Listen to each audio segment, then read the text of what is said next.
Estábamos hablando la vez pasada del Antiguo Testamento y vemos que, y vimos incluso que se menciona política en el Antiguo Testamento. Se menciona desde que, incluso con los mismos títulos de los libros del Antiguo Testamento. El Antiguo Testamento se llama el Pentateuco, o sea, los primeros 5, que hablan de la ley, ¿no? Entonces, era la ley de comportamiento correcto a los judíos para que pudieran sobrevivir y ser prósperos cuando fueran desde la creación del mundo hasta su conquista en la tierra prometida y su establecimiento en la tierra prometida. Ya con eso, entonces uno puede decir que la Biblia tiene una forma correcta de mandar cómo es que se debe gobernar, cómo debe haber un gobierno, cómo se debe comportar, cómo debe existir la sociedad y cómo se debe configurar la sociedad. Entonces, sabiendo eso, podemos saber de que la Biblia es una de las mejores fuentes de conocimiento político, económico e incluso social de cómo debemos vivir, cómo debemos compartir, cómo debemos ser, ¿no? Porque no solamente trata de, aunque a pesar de que su mensaje principal es la salvación del mundo, es la historia de Cristo y cómo vino a morir por nosotros y para poder redimirnos de nuestros pecados, también nos da guías de cómo debemos vivir aquí en la tierra. Algo que mencionábamos la vez pasada, que cierto, nosotros no somos de este mundo, pero vivimos en este mundo. Así que tenemos que actuar según los límites de este mundo, ¿no? Entonces, regresando a eso y recapitulábamos un poco aquí. Esto fue lo que dejamos pendiente de nuestra reunión pasada. Tenemos aquí los 3 pasajes mal interpretados sobre el Nuevo Testamento en donde justifican cierto autoritarismo, donde justifican que Jesús odiaba el comercio y en donde justifican de que Dios le daba poder a los gobernantes para poder tener su potestad entera sobre nosotros. Por eso estamos en contra de cualquier régimen totalitario autoritario, ¿no? Así que, una de las cuestiones en que mencionan de que Jesús echó a latigazos a los mercaderes del templo fue un poco discutido en nuestra reunión anterior, pero lo que habla es de que eh, Cristo no estaba en contra del comercio en sí, sino que estaba en contra de la santidad del templo. Recordamos que en el templo se hacían los sacrificios, en el templo se realizaban los sacrificios de expiación y de perdón temporal de pecados, o sea, tenían incluso su tiempo límite, incluso era hasta perdón de deudas y entre otro montón de cosas que se hacían en esas reuniones y en esas celebraciones, ¿no? Habían sacrificios de recordatorio, habían sacrificios de expiación de pecados y habían sacrificios de incluso de bendición o sacrificios de celebración. Entonces, si era una celebración o un perdón o pedir perdón de pecados, incluso el hecho de que hubiera un desorden en el lugar en donde se realizaba este ritual santo, porque era un ritual santo, era un ritual que fue mandado por Dios en la época de Levítico, de Deuteronomio, que incluso muestra los lineamientos de cómo debe hacerse, entonces tenía sentido de que fuera algo ordenado, como debe ser un culto, ¿no? Un culto debe ser ordenado completamente. Así que por eso fue que Jesús fue a desbaratar a estos comerciantes. No porque estuviera en contra del comercio, sino que porque no era el lugar en donde tenía que hacerse. Pudo hacerse afuera, pudo hacerse en el camino, pudo hacerse en otros lados. La cosa era estar usurpando el lugar santo del templo, ¿no? Entonces, esta es la forma en que... Por eso fue que fueron sacados los mercaderes del templo. Incluso muchos escritores libertarios en muchas de sus portadas de sus libros aparecen para justificar su ateísmo, ateísmo libertario, entre algunos. Tienen como portada a Jesús tirando este tipo de mercancías del templo, justificando que Cristo estaba en contra del comercio, cosa que vemos que no es cierto, ¿no? Ahora, ¿qué es lo que sucede aquí en la número 2? Y el joven rico. Esto está en Mateo 19, Marcos 10 y Lucas 18. Ahí donde dice un camello no pasa por el ojo de una aguja. Y es más fácil que no, ¿cómo era? Es más fácil que un camello pase por el ojo de una aguja que un rico entre el reino de los cielos. Ahí no está despreciando la riqueza, sino que ahí está diciendo de que estos colocan su riqueza de primero. Al colocar su riqueza de primero, entonces la convierten en cierto ídolo que los despoja de su conexión, digamos, o de la relación que pueden tener invitando a Cristo a su corazón. Así que, eso hablábamos con Pedro hace un momento, de que existen varias interpretaciones de qué es una aguja, ¿no? Pedro dice que no encuentra sentido. Dice que hay una puerta de la ciudad que se llamaba la aguja. Ojo de Esto agua. aparece como que la aguja se llamaba la puerta de la ciudad. Y también dice que camello también puede interpretarse como cuerda. La cosa es que dice que la pregunta del rico no era sobre la riqueza, sino que era cómo podía él ganar la vida eterna. Independientemente de las interpretaciones de qué significa aguja y qué significa puerta y qué significa cuerda, etcétera, la idea del rico era preguntar cómo podía él ser salvo, ¿no? Decía él, ¿qué puedo hacer yo para ganarme la vida eterna? Entonces la cosa es nada. El rico no puede hacer nada. La salvación es por gracia. Podemos incluso quedar de donar, si fuéramos super ultramillonarios, donar todas nuestras riquezas a los pobres si quisiéramos. No se daría no nos ganaría la vida eterna. La vida eterna es por gracia, no es comprada. Alguien más pagó por eso. Así que eso es lo que trata. Ahora, básicamente fue una forma de explicar de que no es por medio de méritos, ni obras, ni compras lo que daba la vida eterna, sino que es un regalo, es una dádiva, ¿no? Así que es completamente inmerecido. Cuando uno compra algo, uno tiene derecho sobre el producto comprado, ¿no? Yo lo compré, es mío, ¿no? Pero no hay forma que nosotros podamos pagar eso, así que la única forma es regalo, ¿no?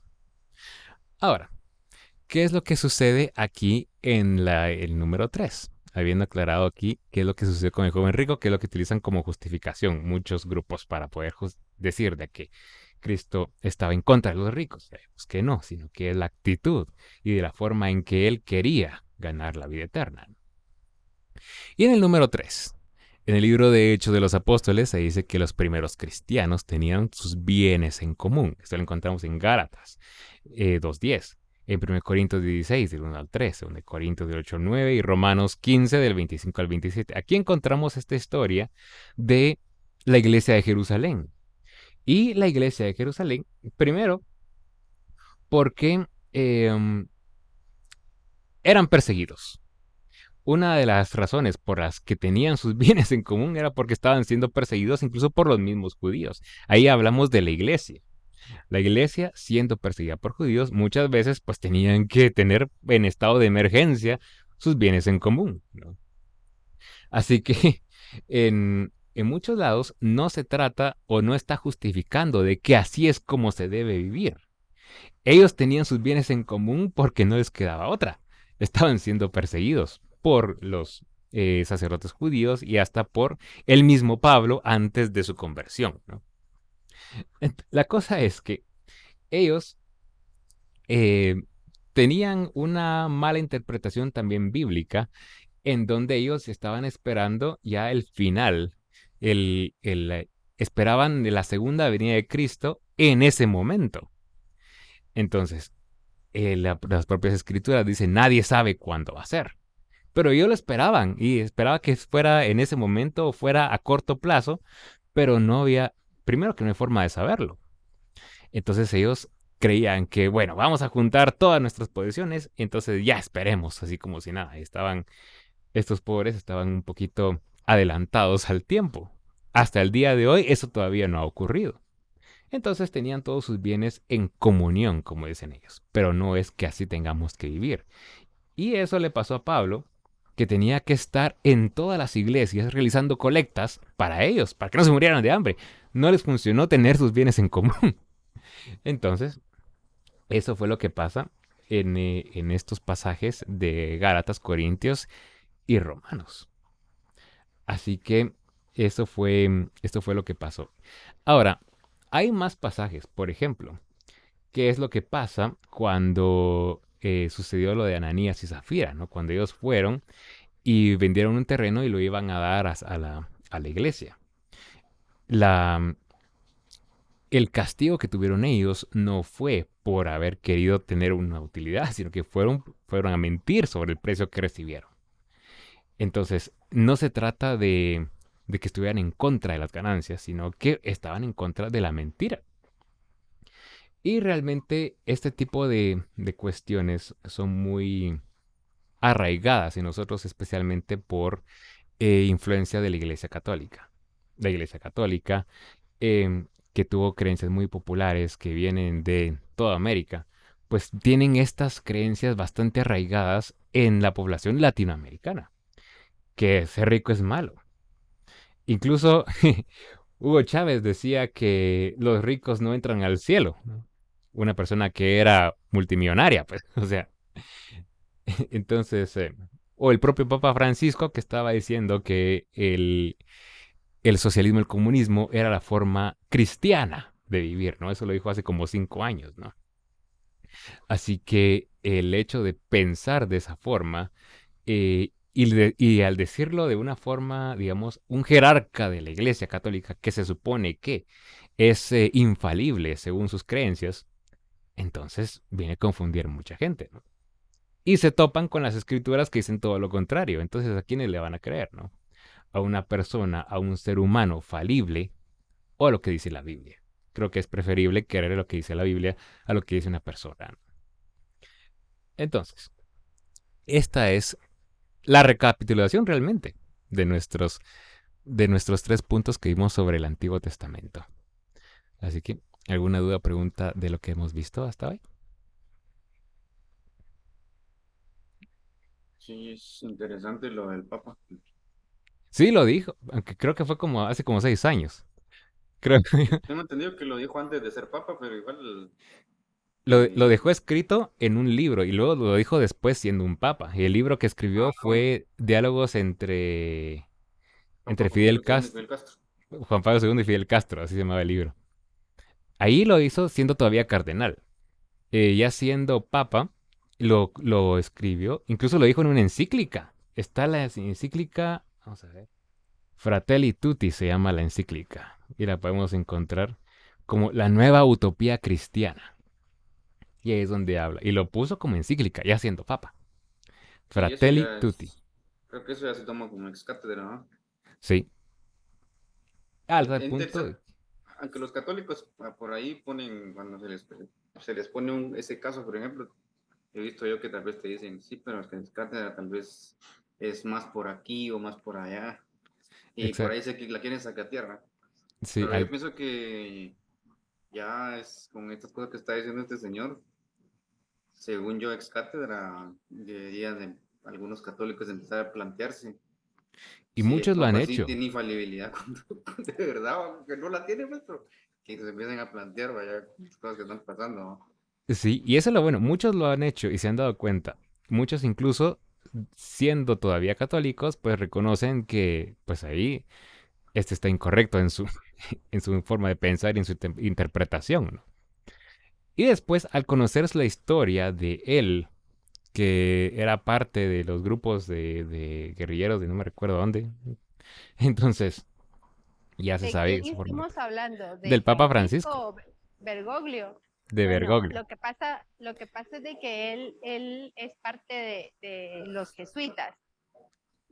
De una rama Entonces, de los jesuitas que piensa así, porque hay otra rama que es completamente opuesta. bueno, esa rama opuesta creo que serán uno o dos, porque los jesuitas desde hace siglos que son conocidos por pensar así. Pero la encíclica que rompe con eso, que es la encíclica de Juan Pablo II, es la Centésimo Año, que Mm, rompe con la tradición tercerista y anticapitalista que tenía que tenían en el pensamiento social católico romano. sí, la Pero teología social de la iglesia. exactamente. Ujú. Pero después de él, pues ya solo. ya no vimos más luz. Ya no.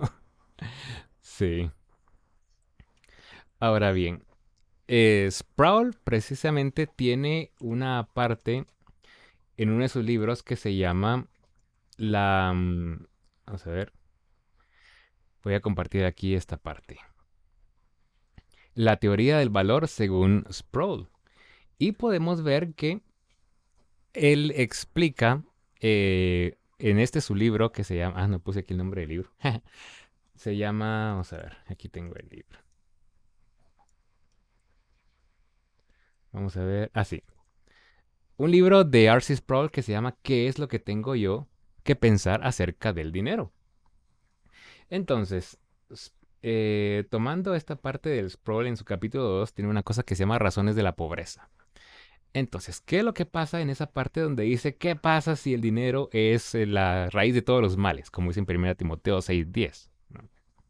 Entonces, ahí lo que habla no se trata de que el dinero en sí sea el motivo de todos los males, sino que lo que habla es de que la codicia o la forma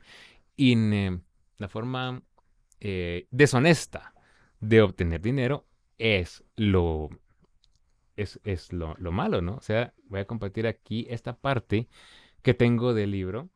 Aquí está la parte. El amor al dinero es de todo, la raíz de todos los males. Entonces aquí habla. No se trata de del dinero en sí, sino que los motivos incorrectos de cómo nosotros nos aseguramos de riqueza, por ejemplo, de una forma deshonesta. Porque el dinero en sí es neutral, es un artículo, es una cosa, ¿no? O sea, y las cosas, siendo cosas, pues no tienen moral. La moral es lo que nosotros le damos, ¿no? Entonces, por ejemplo, ¿qué es lo que sucede con los grandes ricos de la Biblia, ¿no? ¿Qué sucede con Abraham, ¿no?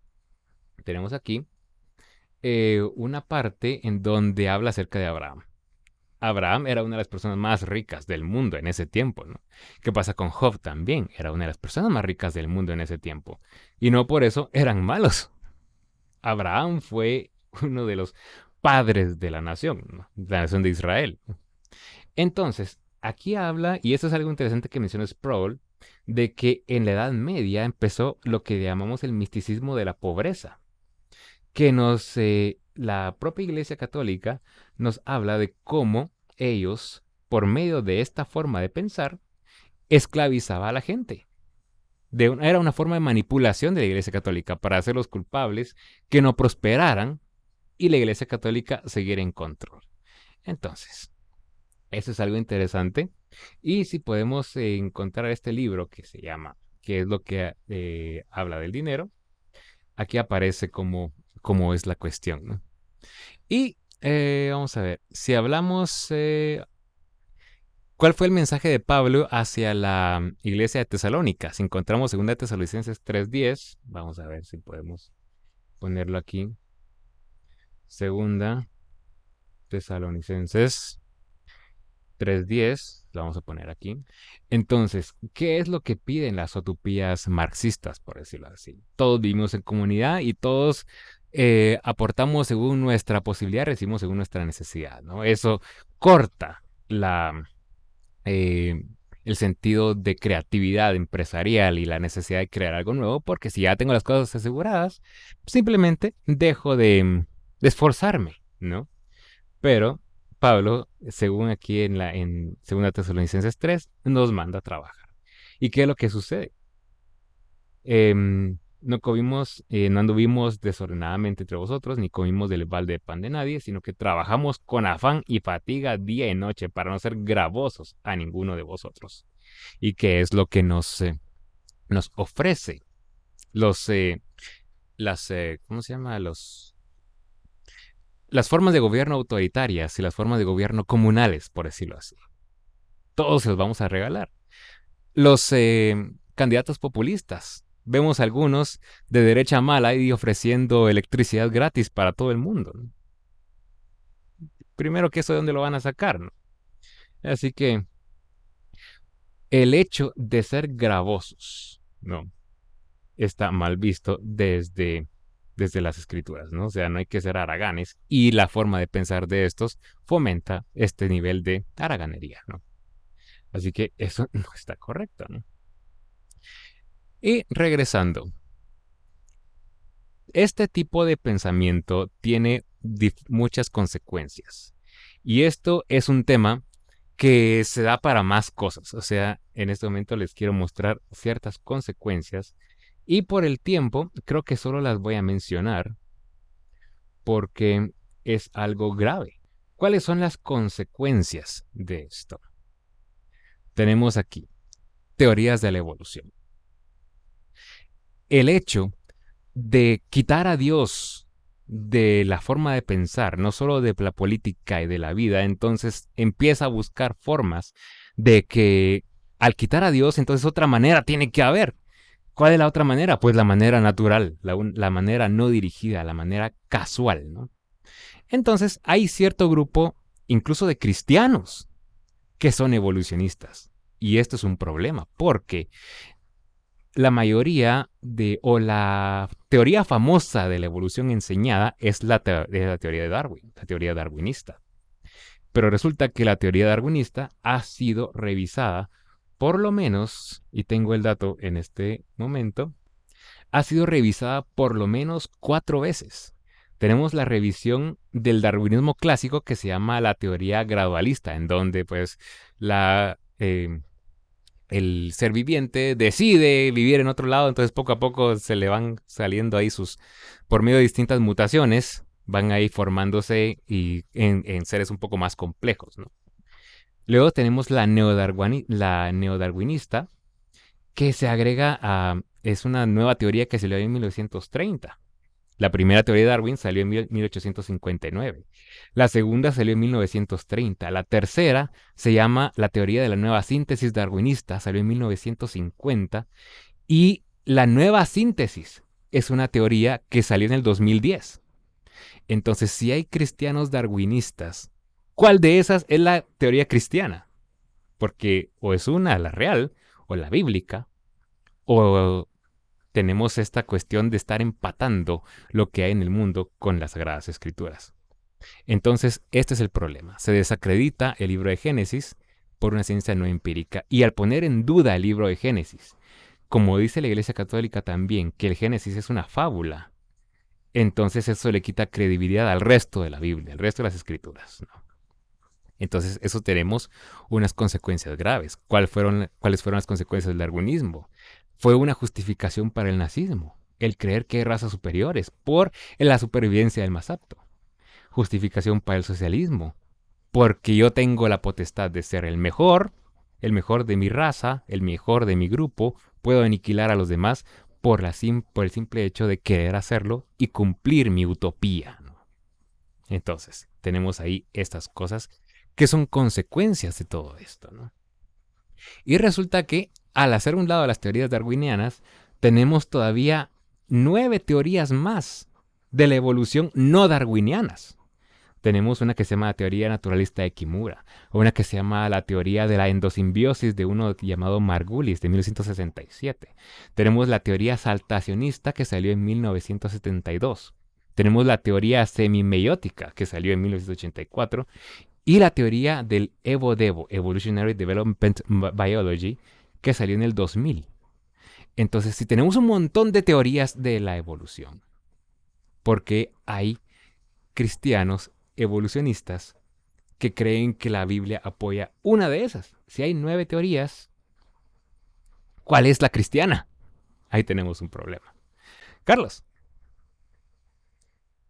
Pues yo lo que me imagino es que estos cristianos darwinistas, pues simplemente no han leído la Biblia completa Exacto. o han estado en la U con profesores darwinistas, entraron pollitos frescos, ¿va? Con una base bíblica muy débil, si es que alguna, a las garras del catedrático de filosofía de la universidad, que les dijo: miren, aquí hay 50 libros de distintos filósofos, eminencias, y usted solo ha leído un libro. Dicen que la Biblia es un libro, dicen. Sí. ¿va? Un libro de la Biblia dice, ¿va? Ajá, y Solo, que nosotros solo hemos leído un libro y que no queremos leer nada más. En cambio que todos estos grandes filósofos aquí están y fácil les lavan el coco a Exacto. Y cuidado si te atreves a contradecirlos, porque sos desechado, incluso sos... su clase, no te gradúas. Pura la película que de God is Dead. Exacto. O, digamos, hay un documental que se llama Expulsados, se prohíbe pensar, en donde un periodista, economista, va a entrevistar a personas que se atrevieron a mencionar a Dios en artículos científicos y los sacaron, los expulsaron de Sí, yo lugares la vi. de... Yo la yo vi, también muy vi Es buena. bueno, eso. sí. Es un periodista de pelo blanco y lentes, va. Exacto, ese. Es Expelled se llama, ¿va? Expelled, Creo exacto. que es Sí, judío el muchacho, el señor. Sí, ahorita ya se no me es fue el tan nombre, pero... muchacho, Sí, pero sacan, sí, a un montón de profesores, a catedráticos de universidad que los hicieron echaditos porque por solo mencionar porque eran, qué sé yo, maestros de ciencias o cosas así, y que hubieran mencionado el diseño inteligente. ni siquiera Dios, diseño inteligente, que es una rama de, de la cosmología, por decirlo así, que nos habla de que tal vez hubo alguien, y no específicamente dice Dios, pudo haber sido alguna inteligencia superior que diseñó el universo porque está tan bien, está fine-tuned, está tan bien diseñado que cualquier variable diferente cualquier variable que sea diferente, pues evita la existencia de la vida, ¿no? Así que es comprensible pensar que un ser inteligente haya diseñado eso. Pero esa mención ya los expulsa de altos mandos. Carlos. Pero fíjate que con el tiempo cada vez la teoría de la evolución o las distintas teorías de la evolución van perdiendo su fuerza porque científicamente son menos viables y menos viables y menos viables cada vez más. Entonces estos hijos de su madre lo que están haciendo ahora es agarrarse el fine tuning del diseño inteligente para venir. Ah, entonces fueron los extraterrestres. Sí, eso mismo dijo Dawkins, Esa la es mente detrás la de... moda de ellos, ¿va? Sí, Pero pues no era la evolución, era el diseño inteligente de los Anunnakis. exacto. O cualquiera de los reptilianos, otro tipo de montón de cosas raras ahí que se Esa, inventan. esa, esa corriente de pensamiento se llama evolución teísta. Los evolucionistas teístas, exactamente. Y esa cosa tengo entendido que tiene como, por ejemplo, creo que tengo entendido que William Lane Craig es de esa línea. Sí, él es de esa línea. Y sí, yo así, no sé por qué. William Lane Craig no cree que Génesis es literal. Él no cree en la literalidad del Génesis, sino que él habla acerca de millones de años siempre, o sea, y Sí, busca cómo justificarlo. Y para eso existen diferentes teorías. Una de las más común es la llamada teoría del salto o la teoría de la brecha, que es lo que dicen de que entre Génesis 1.1 y 1.2 tuvo que haber millones de años para poder ellos empatar lo que dice la Biblia con los descubrimientos científicos, ¿no? Sí, pseudocientíficos, porque no hay forma de los comprobar. científicos, porque Se método aceptan por científico, fe, o sea, ¿cómo pones eso en el método científico? ¿Cómo no hay observas? forma, ¿Cómo La, replicas? no hay fíjense manera. que la última de William Lane Craig lo vi en un video en YouTube en un canal que se llama ¿es? Filosof- Teología Filosófica, algo así. Es un muchacho bien cabrón que no está a favor de Craig, ¿va? Y están haciendo una crítica con otra persona y Uno joven, mencionan ¿no? que es pues un joven de Argentina, no sé, un muchacho, Antes no es el que vi. Ajá. se llama Jorge Carrillo, se llama. Ah, ya. Y están hablando de eso y dicen que William Lane Craig escribió hace poco un libro, ya ese que hace que es el último que ha escrito, y que menciona a William Lane Craig que así de la nada, ¿cómo es como le dice Andy Urbina eso? Le dice una declaración gratuita, ¿va? Así, ¡pum! De que el Dios en algún momento a algún mono le infundió el alma. Y y yo, Esa es tradición ¿cómo? católica. Esa es ¿Será que tradición sí? católica, eso, esa forma de pensar, porque eh, creo que, si mal no recuerdo, fue Juan Pablo II quien puso también como real la evolución, como parte de la doctrina católica. O sea, esa forma de pensar es... Primero, un mono es una criatura, es un animal, ¿no? O sea, la cosa es no separar el animal del ser humano, o sea, quitarle lo especial del ser humano porque para que todos seamos iguales y que puedan entrar todas las cuestiones ecológicas en que el ser humano es el que está perdiendo, está acabando con el mundo, de otro montón de cosas, ¿no? Es que eso es una forma de vender el cristianismo de una, es que yo lo comparo con la música. Ponerle, mira, es que tu rola está bonita, pero está muy pesada, no le puedes bajar un poquito de volumen a la guitarra, ¿va?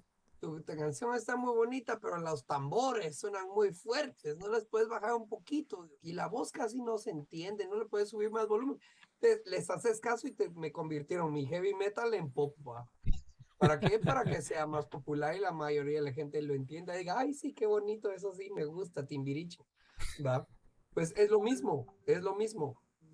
O sea, vienen y dicen, sí, pero es que eso de que en 7 días, eso, mira, ahorita ya la evolución, la ciencia, ya está, ya lo definió la ciencia, ya todo el mundo sabe, vos no puedes ver, y cómo vas a contradecir la ciencia. La ciencia dice. Entonces, tenemos que venir y bueno, pues sí, de plano Dios sí lo hizo, pero esos 7 días son Muy rápido, permanentes, ¿ah? milenios o así, ¿va? Para poco Así.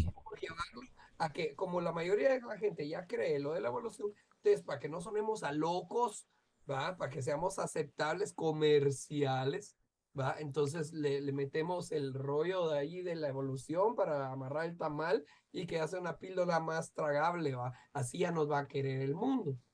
Es el choque que hay, o sea, también es de Así recordar nos que quiere no el mundo. somos. Sí, no somos de Nos este mundo. quiere así. Se Y en llegan a- parte bueno, porque sabemos realmente quién está con nosotros y quiénes están en contra. Y quienes están en contra, pues nunca van a creer por más evidencia que les mostres. Exacto. Ya Se tienen llama ahí. Cultura Teológica del canal. Y ahí les puse el link en el chat de fusionistas. Está Ya buena lo vi. la discusión. Pues la quieren Ok. ver. ¿Cómo dijiste? Fíjense ¿Repetí el que nombre? Cultura Teológica se llama el canal de YouTube. Ah, lo vamos Y a ver. Están los videos más recientes, ahí lo vas a ver. ahí está el video ese de William Lane Craig, que sí, sí. Ahí, que hablan de él, sí. Que hablan de él. Ya. Hablan de él.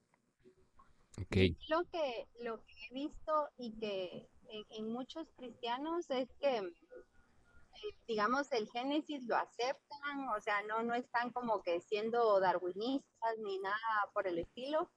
Es muy triste porque es como que aceptaran todo, dicen sí, no, lo que dice la Biblia, sí, lo que dice la Biblia, y cuando te pasas o sea, a explicarles, bueno, pero lo que está haciendo el gobierno, no, Ahí ahí sí sí no, no. ahí sí tenemos que someternos porque así es, o sea, y si me quieren quitar todo, pues que me lo quiten, y porque vivir es Cristo y morir es ganancia, o sea, cruzan todo. Yo siento que esos cristianos es todavía más complicado porque se supone que aceptan toda la Biblia.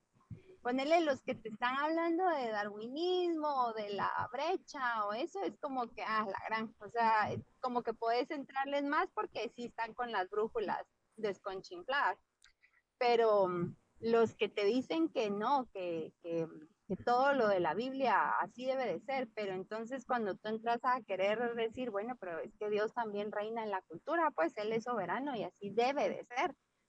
Entonces es ahí como que no, a Él no le interesa eso, a Él solo mi corazón, o Él solo que yo sea salvo y que yo salga a evangelizar. Y entonces son cristianos que con el corazón abrazan la cruz, abrazan su salvación, pero con la mente tienen presuposiciones equivocadas y entonces viven en un dualismo. Y Exacto. al final Dios es soberano, sí, soberano, pero cuando les querés hablar de la cultura, pareciera que, bueno, Dios solo es soberano en su casa y en la iglesia. Y en lo Exacto. demás, no, a él eso no le importa, a él eso, él quiere que esto se vaya a la punta. Y uno dice, pero ¿cómo va a querer él eso? Si es su creación, pues no puede ser que sea así. Por supuesto que él va a venir a destruir a la cizaña, eso es su trabajo, no el nuestro, pero no es así como que yo aquí no hago nada, ¿verdad? De brazos cruzados. Entonces son cristianos dualistas. Exacto. Y niegan incluso los atributos de Dios al decir eso. O sea, Dios es omnisciente, es omnipresente, es omnipotente, es eterno, es inmutable. El hecho de negar cualquiera de esos atributos ya no están adorando a Dios, están adorando a otra cosa. Que según ellos es su adoración, ¿no? Puede ser incluso una Adoran teoría. o adoran, vamos a darles digamos, la venia de que si son cristianos, pues digamos que a nosotros no nos tocaría juzgar como de esa forma, pero ponerle que sí adoran al Dios de la Biblia, que sí son muy, digamos, obedientes en cuanto a las escrituras y son muy espirituales, pero de lo Eso es algo desconocido que para quería ellos, hablar. de lo desconocido para ellos es como, uy, no, pero es que a Dios, de hecho hasta dicen es que el sufrimiento debe ser, ¿va? Parte de, y si no estás sufriendo, entonces algo está haciendo mal. Y entonces tú venís y decís, pero es que mira, por ejemplo, yo pagué tanto de impuestos y la tuve que prestar, ponele, ¿va? Pues así es la vida, pero debes vivir gozoso en Cristo. Y, o sea, te lo prometo, yo conozco cristianos que son así y con ellos es mucho más difícil porque te hablan de los atributos comunicables, de los incomunicables y wow. Pero cuando tú quieres hablar de la cultura y de que Dios reina y que no solo en el corazón, no solo en la iglesia, o sea, te ponen un muro como el que Trump quería construir. Y, y temen horrorosamente la confrontación. Sí. O sea, agarraron aquello de que no debes de estar en disensiones, ni pleitos, ni... Agarraron eso al punto en el que no importa cuán oprimidos los tenga un gobierno, no pueden confrontar, no pueden... venir y exigir tus derechos sería una disensión, sería un pleito, sería un no sé qué va. Em, y no, pues ahí se refiere a no andar en pleitos con tu prójimo, pero ponerle, o sea, si estamos llamados a ser la luz del mundo y la sal de la tierra, ¿cómo alumbras las tinieblas? ¿Cómo evitas que se corrompa y se pudra este mundo sin confrontar? ¿Cómo? Solo poniéndote ahí. ¿Cómo? Es como que venga yo y tal vez llegue y le hable en lenguaje de señas a la Mara porque ya sé que no van a entender, va. Entonces, como no me entienden y siguen de largo, pues ahí ya les dije, pero no confronté, va. O sea, es imposible. ¿Y en qué momento Dios en toda la Biblia o Jesús evitaron la confrontación? Sí, por eso lo arrestaron, por eso lo crucificaron, por, por estar en contra. Y los apóstoles. Miren que si ya siguen hablando lo de ese su Jesús, les vamos a hacer lo mismo. Bueno, entonces, ¿qué es mejor? ¿Que le haga caso a ustedes o que le haga caso a Dios? Exactamente. Tienen todos los ejemplos de la confrontación y del coraje divino, pero eso no, eso cuando llega esa parte en la Biblia, los lentes se ponen de acero y ya no pueden leerlo, ¿va? Lo ven La solo como siguiente historia. de la Biblia, ya pueden seguir leyendo el siguiente pedazo donde habla de ser noble y ser sumiso y eso sí lo leen, ¿va? Nobles como palomas y ¿va? ¿Qué viene después? Nosotros como serpientes. Pero la parte de astutos como serpientes, esa no, esas se la saltan así, ¿verdad? O sea, falta enseñar coraje en la iglesia, coraje. Les voy a Es mandar que un video que me mandaron buenísimo al WhatsApp, donde está lo que, cuéntame. un entrenador de peleadores de MMA hablándoles sobre el coraje. Y menciona, compara los animales con normales y habla de Dios también. Ay, no, pues A ver, vamos a ver. enseñar coraje.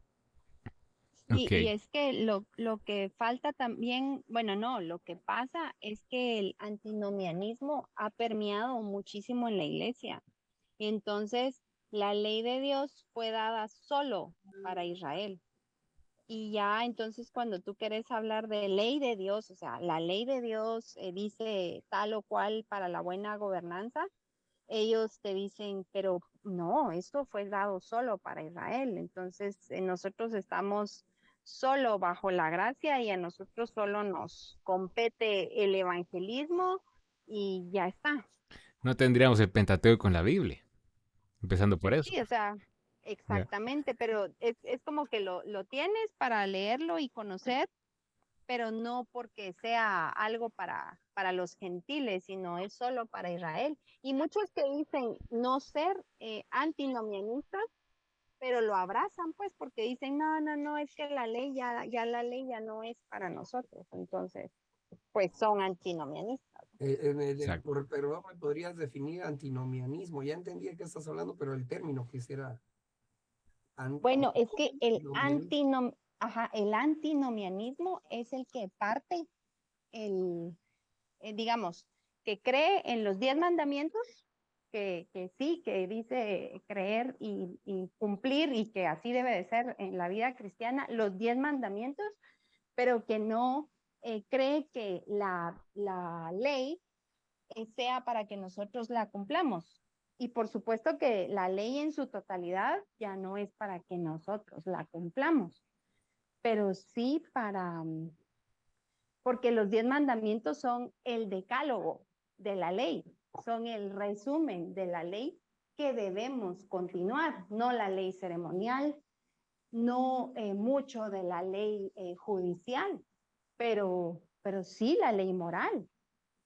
Entonces, cuando no se tienen esas diferencias claras, como cuando no sabes ni qué es izquierda ni qué es derecha, entonces decís, no, la ley no, y echas todo en la misma bolsa y no se dan cuenta de que los 10 mandamientos son el decálogo de la ley. Entonces no es que la ley ya no, lo que ya no es la ley ceremonial, mucho de la ley judicial, pero no quiere decir que toda la ley sea abrogada. De hecho, nuestro Señor dijo, yo no vengo a abolir la ley, la vengo a cumplir. Así es. Yo lo que Aparte por las pienso, malas interpretaciones de los rabinos. Es diferente. y pienso que tal vez lo que yo veo que pasa es que lo que sucede es que no se tiene este desconocimiento que la política es parte de la vida de todo ser humano y los cristianos incluidos, ¿no? Así Entonces, es. es parte de hacer esas buenas obras que dice Efesios, que fueron preparadas para que anduviéramos en ellas. Es inevitable que en nuestra vida política tienen que estar también esas buenas obras. Pero yo creo que la gente piensa que la política no es parte de sus vidas. Piensan que es una cosa que miran ahí en el noticiero, que pasa en el Congreso, y en el Ejecutivo, y que ellos como ciudadanos que van a trabajar todos los días y que compran su comida y que ven su televisión y que leen su Biblia. Entonces que eso no, eso, ¿cómo se llama? Que eso es todo lo que forma, lo que es parte de sus vidas, ¿no? Así Y es. que la política no los toca a ellos. Siento que esa es la ignorancia que hay. A tal punto que por malas políticas pueden ser incluso perseguidos. Pueden cerrar sus iglesias. Pueden prohibirles las entradas a las iglesias. Que es lo que fue lo primero que pasó en el mundo, ¿no? Prohibieron las entradas a las iglesias, pero sí podían entrar a cualquier otro lado, ¿verdad? Ponerle Qué casualidad, ¿no? al pastor este que está acosando el Aldo Dávila. Yo ¿Sí vi están ese video. enterados de ese Vi caso? la entrevista, pero no recuerdo quién es, sí.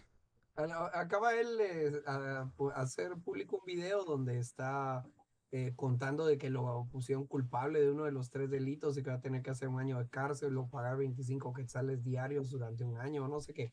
¿Va? Y él está diciendo, pongan atención iglesia, miren lo que ya está pasando, no sé qué. Va. Pero la iglesia, en vez de ni sí, bueno, pues le vamos a enseñar a este que somos más y que no, en vez de eso, ay, tremendo, hermano, ay, qué No, tremendo. Y a dice, tal punto a que las iglesias están empezando a abrazar ese dice tipo solo, de... La iglesia está empezando a dice, abrazar ese tipo de creencias y formas de ver, ¿no? ay, así iba a ser, porque así estaba escrito, en vez de, no están pensando ni en cómo ayudar a este cuate, ni en cómo protegerse de ellos, ni nada, sino, ay, no, uy, no, y somos la mayoría, man. O sea, somos la mayoría. Si se levantara el gigante dormido, fuéramos Godzilla. Pero no, que el gigante siga dormidito. ¿Va? Entonces, es uno de los objetivos de eso también, de esto también, ¿no? O sea que también lograr una posición de poder para poder obrar de esa forma, digo, desde una posición de poder prácticamente, ¿no? Esa es la idea. Ahora, bueno, había unos últimos temas que quedaron pendientes que los vamos a pasar ya a nuestra siguiente reunión, porque habla justamente de lo que acabas de decir, Carlos. Y eso es algo que me quería centrar en la conclusión, pero vamos a tenerlo como tema, creo yo, en nuestra siguiente reunión, porque es algo muy complejo, algo muy complicado y es un problema que está afectando no solo a las iglesias, sino que también la forma de hacer política. Así que eh, creo que es algo que vamos a platicar en nuestra siguiente reunión. Ok, Ok. a menos que haya ¿Qué más temas preguntas, comentarios. Ah, tengo aquí esto, voy a hacer como que un pequeño preview. Tenemos aquí la psicología centrada en el yo. ¿Qué es lo que pasa cuando hacemos un lado de Dios y exaltar la personalidad humana? Carl Jung, Freud y el freudomarxismo. Humanismo mezclado con lo divino. Cuando hablan de que lo importante son las experiencias, por lo que nada está mal. Sincretismo y espiritualidad y el materialismo dialéctico. Son unos últimos temas que eh, vamos a verlos en nuestra siguiente reunión. Vamos a hablar entonces de la religión humanista secular. Exacto. El humanismo.